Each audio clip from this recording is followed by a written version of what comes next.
Welcome back to the Goonerverse, everyone. Apologies to those who were tuning into the live, which we've got a couple minutes into before realizing that I made a mess of the intro and I made a mess of the mic I was on. So hopefully everything comes through clearly now. To those of you saying, why didn't you just carry on with the live? Of course, some people tune in and watch this later. So I wanted to make sure that it was watchable. So apologies for that. Had some, production and audio issues, but we are back. And the reason I wanted to redo that bit coming through the wrong microphone, I wanted to rehash the same points I was making. Apologies to those who are listening to this for the second time. Is I've kind of very deliberately put in the title that this is a new system, that we have changed something in recent weeks. But it's new in the sense that it's new compared to what we were doing, I think, for most of the kind of Christmas and January period. But I don't think it's new from the perspective of actually Arsenal have done this before. And it actually is a system that has fit Arteta's best. It's coincided with Arsenal's best run of form as a manager on two occasions. In 23-24, I thought we were very 4-4-2. Kivior at left back with Havertz and Ødegaard as almost two, call them false nines, 2 10s, however you want to look at it. And in the end of 23-24, we went on that unbelievable run, winning 16 games out of 18, drawing one and losing just one. And again, I think we were quite rigid. We played some good football and scored goals, but there was a real efficiency about our play. It's a formation that on the ball also fits what we're doing off the ball. So you see sometimes like in 22-23 when Zinchenko would invert, he'd then have to get all the way back out to left back when we lost the ball. This system is a case of we're almost playing in the system we want to be in. We're still fluid to a degree. We're still moving into different areas of the pitch. And you see Jesus and Trossard alternating today and things like that. But then everyone is kind of set when we lose the ball to then go and win it in areas they're comfortable as well. I say that this has coincided with some of Arteta's best form as a manager twice, because I mentioned 2024. I also think the autumn of 2025, when we beat, we played well at Sunderland, didn't we? When we beat Tottenham, when we beat Bayern Munich, those particular games, I think we were quite 4-4-2 as well. And when you look at the last few weeks, the Chelsea result, the Leeds result last weekend, today against Sunderland too, I actually think there was something quite that it felt like some of the autumn Arsenal in the sense that teams weren't getting shots. I mean, I looked at the XG philosophy just earlier on the stream before that to cancel. They had an XG of 0.19. Like, they're barely getting near our goal. Chelsea, Leeds barely got near our goal. And that just kind of, that feels like something we lost a little bit over Christmas when, and I'm not having a pop at him, but when Ødegaard came back in and we were playing with more of a fluid midfield three, but less of like a duo, a partnership up top, or a combination like Eze Mourinho had or Eze Gyokeres had. So I do think between now and the end of the season, this new system is actually something Arteta has done before and used before. And actually, there's a nice balance to it. We saw Havertz and Gyokeres combine for the goal. That's important. You know, we want these players to get an understanding of the final third, because that's how you create unpredictability. I know there are rivals and we hate them, but look at Man United. Look at the understanding of where Bruno's going to be and the runs he's going to make and the movement. It's leading to him combining. Well, he's getting on the end and getting goals. He combined with Sesko the other day. He's combined with Mbeumo a few times already. That's the kind of stuff that you can get when you form good pairs. And I think Arsenal are doing that this season. And the one time they didn't was when we had our iffier run of form, not just in terms of creating chances and results and on the ball, but actually off the ball. In fact, actually, sorry, I take that back slightly. I'd argue we looked a little bit more fluid when Ødegaard was at his best, like against Villa, like against Brighton, like against Bournemouth. We looked more fluid. But now we look more resilient, like the Arsenal side that we were talking about in October and November. And I do think the 4-4-2 has a lot to do with it.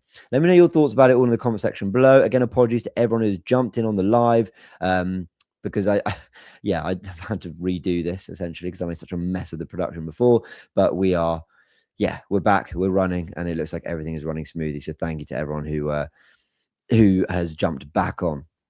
Now, I want your thoughts with all the player ratings. I want your reaction to every player, to my rating for them. As you can see, we've done this for a few weeks now. We have added the average category because some people are saying there's too big a gap between good and not great. So, okay, we're going to do these all together then, with that sort of that balance, that idea that, you know, if they haven't done great, but they haven't done anything so bad either, they can just sit in average. I'm really interested to know what I'm really interested to know what a lot of you are going to give some of these players. So, shall we do it? Should we start with David Raya, the goalkeeper? I've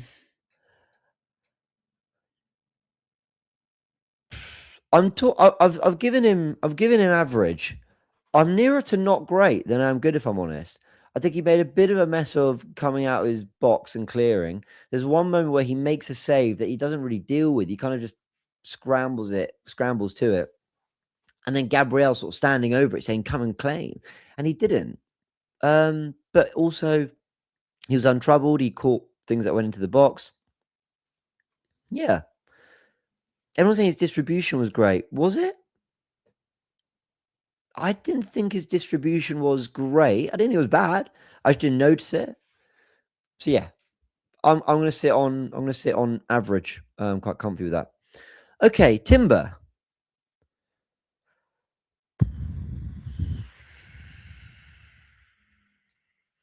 I've got him down as not great, which might be harsh. And if you all say it's harsh, I'll change my mind and I'll move him up. I thought Timber was very frustrating on the ball today. Again. Like, there are so many moments where I think, there you go, that's the pass. Now play it forward. And he doesn't. He turns back. He likes to swivel to let the game move back beyond him. So he's got more space backwards. But I'm thinking, show a bit of bravery and let it go forwards. And then one or two times he did try it and he gave the ball away. I don't love what we're getting from Timber at the moment, if I'm really, really, really honest. Defensively, again, he was great, untroubled. You know, comments like this, I agree. And this will probably always be true of him. A lot of you are saying I'm being harsh. I'm happy to move him up to average because he was good defensively. I didn't love him on the ball. I didn't love him on the ball. Okay. You're all saying I'm being harsh. Cool. And I only disagree with the comments if I've got like real conviction, right? And I don't. I think average is probably fair. But on the ball, he's getting very frustrating. That's okay because he's defending brilliantly and he's working super hard. And the amount of football he's played over the years, it was probably bound to catch up with him at some point. He's a great player, Timber. I love him. He's one of the best right backs in the world. But I think going forward, I do need to see a little bit more, just a little bit more care with the ball. I don't expect you to be bombing up and down the right, whipping, Trent Alexander-Arnold-esque crosses into the box. I don't expect that. That's not his game. But I expect just a little bit more care in the ball and a little bit more bravery punching the ball through the lines and into space when it opens up forward because he's got the talent and tech to do it. So yeah, that's my feeling on Timber. Some of you, that's kind, not harsh, proper analysis. Appreciate that. But I think I'm happy to agree with you that let's say average and not be too harsh. Cool. I think we should probably jump to the other fullback then. And this one, you're not going to change my mind on. I didn't think he was great, Calafiori. I really didn't. I thought he had quite a few sloppy moments in possession. That he actually, like in dangerous areas where he left us in a little bit of trouble. And Calafiori can have these games where you just sort of go, what is going on? The thing is, we saw it more last season, or this season, I think he's been great. Look, credit to Arteta. Absolutely the right thing to get Calafiori back in the team. We were going to need that against Sunderland. It felt like he remembered what worked at the Stadium of Light and what he gives with Trossard on that side. But, I don't think he was done defensively. I don't think he did a lot wrong, but the couple of things he did get wrong felt a bit heart and mouth. I was a bit like, oh, Cala, please. So, yeah, I'll go with not great. I'll go with not great. Interesting. Some people saying lazy defending from Rosini. I don't remember any particularly lazy defending. I thought he was lazier on the ball, actually. Made some good runs, though, and tried to help out on that left-hand side. Yeah, but, he just needs a bit more game time. Looked rusty, very poor. Not great is too lenient. Poor, he was making us nervous. Wow. Cool. So some of you, quite a lot of you agree not great, but some of you are saying that he was poor. But I'm okay with not great. I don't think he was a disaster. Yeah, when we talk about poor, I actually Trying to think of a performance from a player that's been poor this season. But you look at them, you go, we have to get them off. They're a disaster right now. And he wasn't a disaster. He just didn't have a great game. Saliba and Gabriel.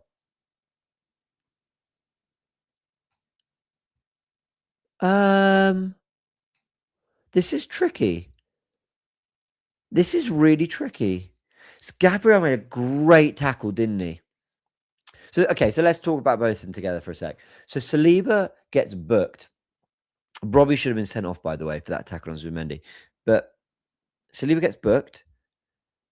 But then he never looked troubled after that, did he? Whereas I thought Gabriel, again, looked a bit more solid than Saliba. And he made a great tackle when I thought they were through. I think I'm going to say Gabriel, very good, and Saliba, good. I think I'm okay with that. I mean, look, Saliba was still good. Yeah, I'm still saying he had a good game. I genuinely think he played well. I'm just not really prepared to put him on a level with Gabriel, who I think felt a little bit more dominant. And there's one tackle in particular that I thought, oh, that is class from Gabby. And maybe that's just the difference sometimes. Sometimes it's just a particular moment that stands out, and you go, "Yeah, that's your moment. That's your highlight reel. And that will be remembered, and that's fine." And I don't know if Saliba had that, but that's okay. And this is true. Saliba was great, but sorry, Gabriel was great, but Saliba handled Robbie well. I agree. I think he did. He got booked, but he did very well after that.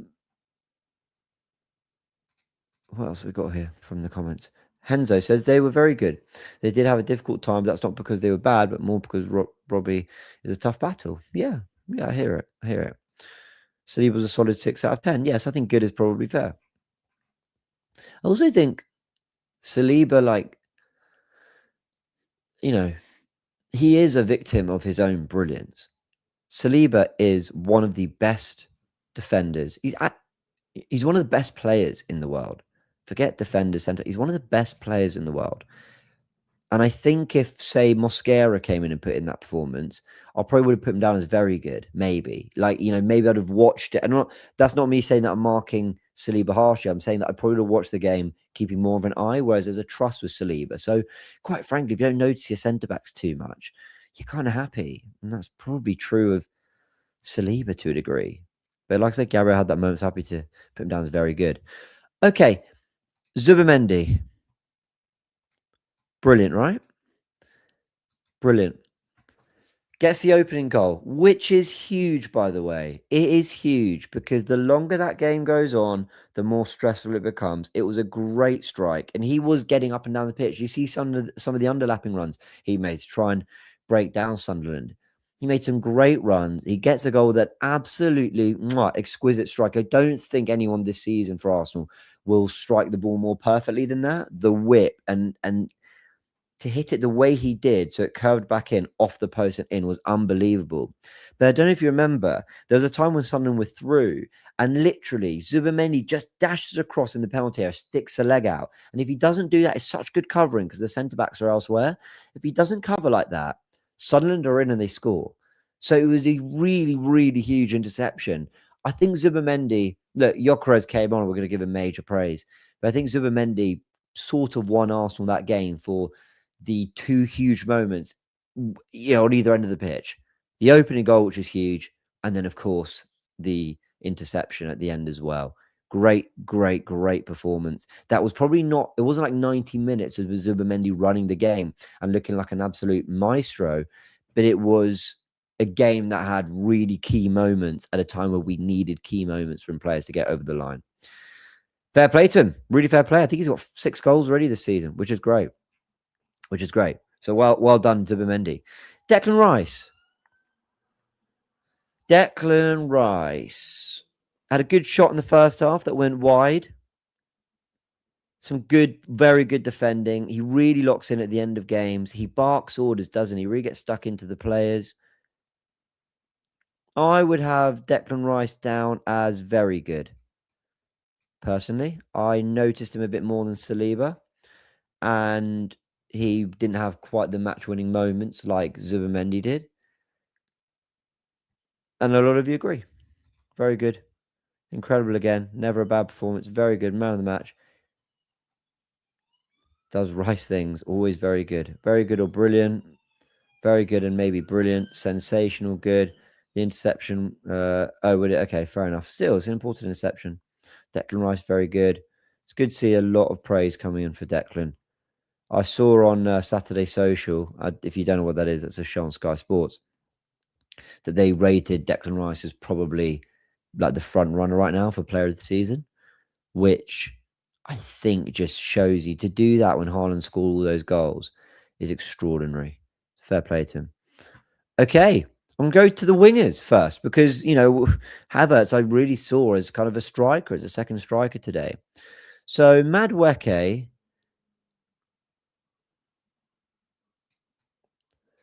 okay, some of you might say this is harsh on Calafiori because, like, was he worse than Madueke?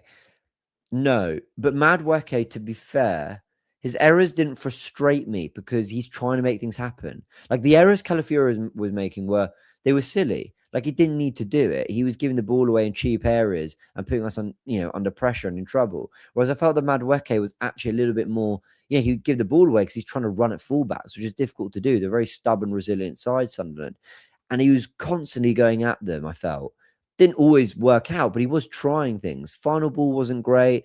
Could have got shots off. Don't get me wrong. I'm not saying he was good. I'm going to put him down as average.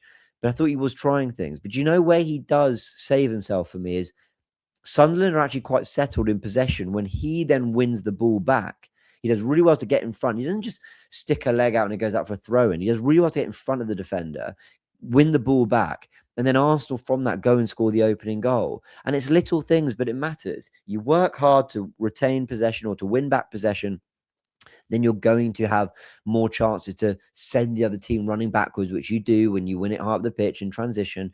And Sunderland perhaps never really quite settled after that in the following minute when Zubimendi then scores. It's a really small thing, but it contributed to the goal. He went and won the ball back. So it was an average day for him. I can't say he was bad because he's played a part in the goal. So yeah, I'm gonna stick with that. And yeah, I think a lot of you think in general he wasn't great, and that's fair. But like I said, played a part in the goal. Cool. Trossard. I thought Trossard was very good today, I thought he was very good. I did. I really liked his it's just my OCD, but I have to just not have them spilling over. There we go, that's better. I thought he was very good. I thought he just was constantly he's a playmaker from the left wing, isn't he? He basically gets the ball and he's constantly threading passes in behind to Nkapie, to Calafiori, to Declan Rice, to Kai Havertz, to Jesus. Whoever's making the runs, he's constantly trying to find that underlapping run and make that pass. He took on his fullback a few times and looked quite lively doing it. He obviously gets the assist because it's the way he rolls the ball into Zubimendi, the way he does it with the pace and the positioning. He doesn't just give it to Zubimendi so that Zubi can make another pass. He says, I want the assist here. I'm laying this off for you to absolutely thunder it.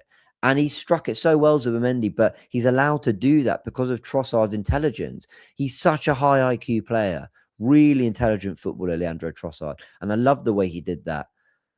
So I'm going to have him down as very good. I'm going to have him down as very good. Trossard was the creator. I agree. Brilliant. Brilliant. Really good wide playmaker. One of his best performances in a while.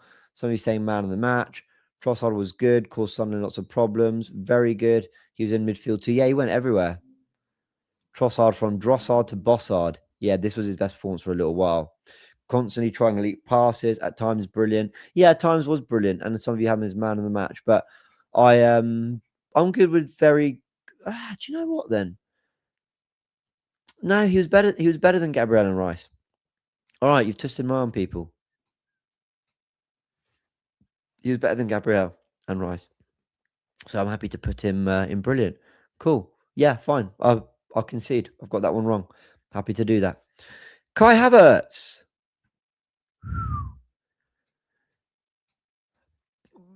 I think he's probably brilliant, Kai Havertz. Loved the shot he took. That finessed effort was nice. I thought he was really tidy in possession, really tidy. I like the runs and the positions he took up. The little combo with Gyokeres is nice. It's simple, but it's nice for the goal.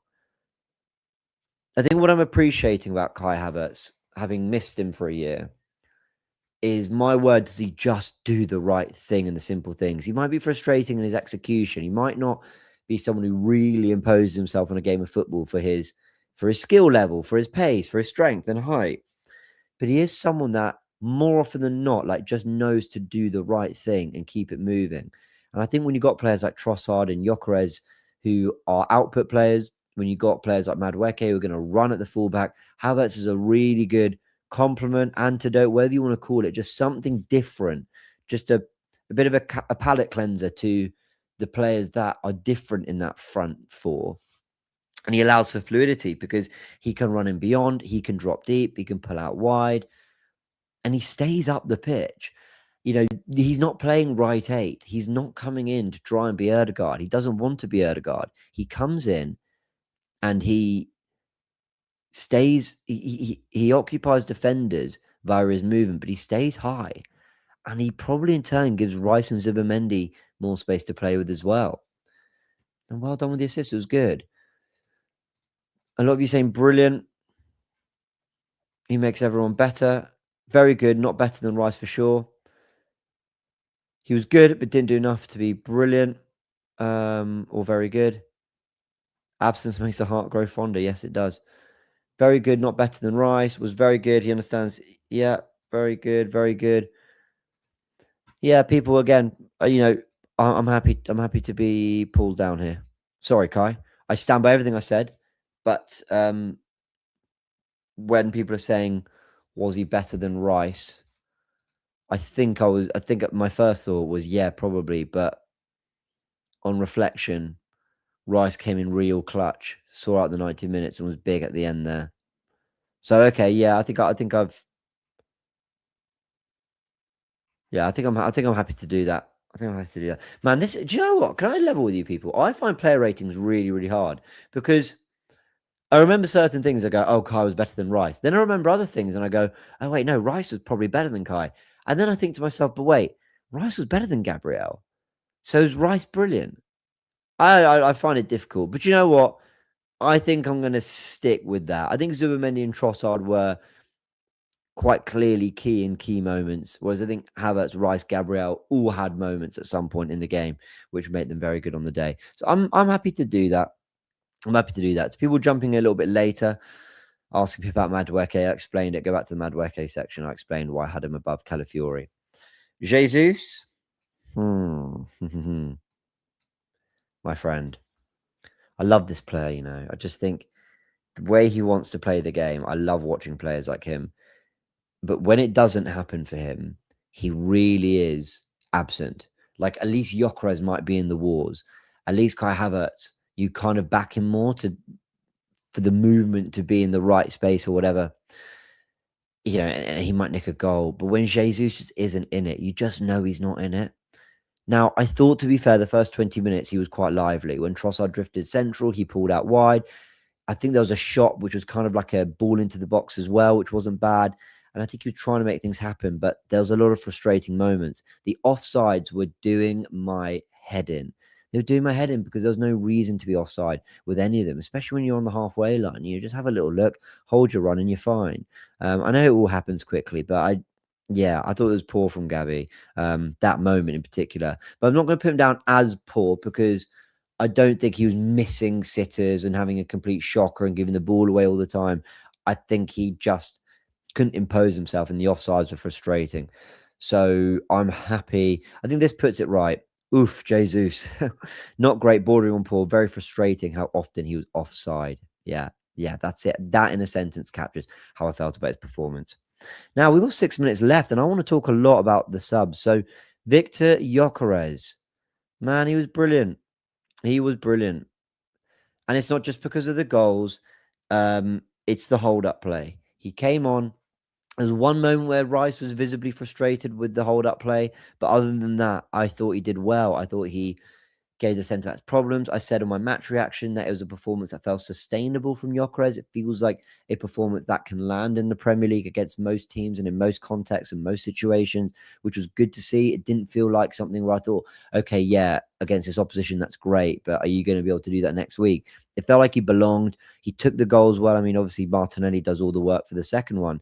And even though he's slipping, it's a really good strike. He puts power behind it, conviction, and he smashes it into the back of the net. And that's good to see because he is the guy of everyone in the squad who strikes with conviction, with power, with brute force, and he forces that ball over the net. He's got 13 goals this season now in all comps. That is a very, very good return. Okay.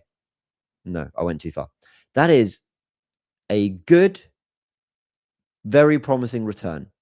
For someone who has been struggling, who hasn't found his best form, who's been in and out the team, 13 goals by the 7th of Feb, there's a very real possibility that he gets to 20 goals in all comps, which was about what I expected.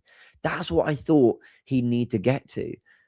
And he's not the guaranteed out and out, week in, week out striker, but he's someone who can put the ball in the back of the net. And he's shown with a bit of service today, away at the Bridge, for example, when he scored, at Leeds as well.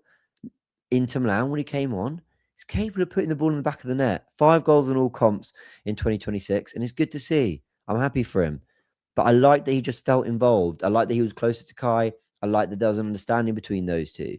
And I think there could be a relationship building there, genuinely. I really, really do. I'm happy to put him down as brilliant because he's come on and scored 2 goals. He secured the game when it was really, really important for us too.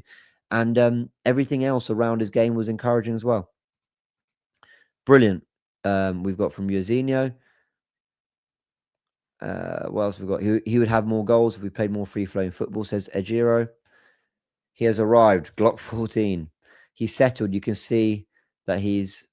I don't know what solar mean, JG. Sorry, but thank you. Yeah, I do feel like he feels settled now. What else have we got? He needs to shoot more and release the shots quicker, and he'll be fine. And that's what he did with that first goal, which was good to see. Yes, I did, Juice. I did the piece of analysis on this. I felt we missed Gyokeres away at Sunderland. I did. So, yeah, 2 goals. Brilliant. Good overall performance. All right. Well done, Victor Gyokeres. Martinelli, I want to just devote a minute to him as well. I thought he was brilliant once again. Brilliant cameo against Leeds. Brilliant against Chelsea with the work ethic, everything he did off the ball. And I thought he was brilliant again. The assist for that, I mean, that second guy, he does it all himself. But he came on and I just thought he looked really lively. I thought he worked really hard. He won't like this, but my word, he's a brilliant sub finisher, as Arteta would say. It's not what any player wants to be, but he is. He's very, very good at coming off the bench, injecting some pace, some work rate, helps see out a game, left and right, attacking space, counter-attacking.